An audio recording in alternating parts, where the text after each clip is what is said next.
आप सब लोगों से वो हमारी नरेंद्र मोदी जी के नेतृत्व की जो सरकार दूसरी बार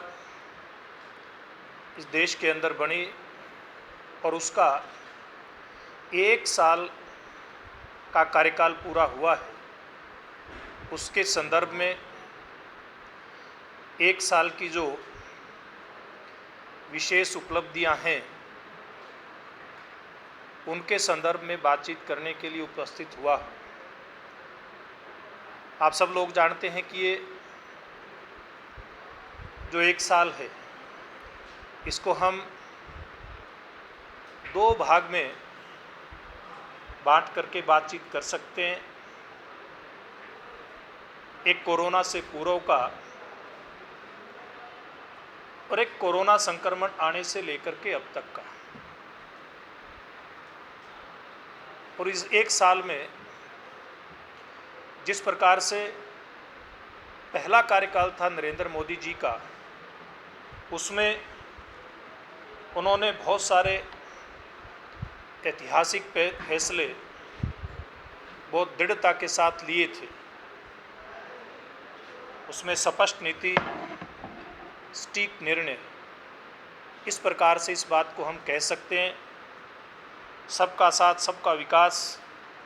का संकल्प लेकर के देश की एकता, अखंडता व सुरक्षा को सुनिश्चित करते हुए देश में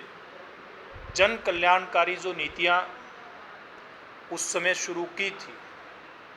वो नीतियां आधार बनी और उस आधार के ऊपर जो वर्तमान का कार्यकाल है उसकी शुरुआत मोदी जी के नेतृत्व में हुई। और अभी जो पिछले दिनों नरेंद्र मोदी जी का संदेश वर्तमान परिस्थितियों में था, जो परिस्थितियां पूरी तरह से बदली हुई हैं, इन वर्तमान परिस्थितियों में अगर वैश्विक दृश्य के आधार पर अगर बात करें तो पूरी दुनिया की जो अर्थव्यवस्था डावाडोल हुई, भारत भी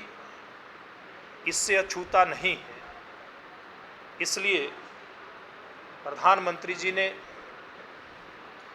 वोकल फॉर लोकल एक शब्द का उपयोग किया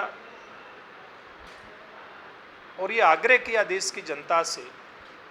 कि हम लोग वर्तमान परिस्थितियों से, आर्थिक परिस्थितियों से बाहर आने के लिए जितना भी हो सकता है, जहाँ भी हो सकता है, हम लोग स्वदेशी को अपनाते हुए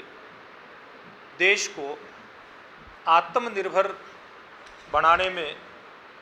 अपना सहयोग करें। और इसमें जो विशेष इसमें आग्रह की बात है वो सजगता एवं तत्परता के साथ कदम उठा करके जन भागीदारी के साथ आगे बढ़ना होगा। और प्रधानमंत्री ने जिस प्रकार से कोरोना संक्रमण से पूर्व भी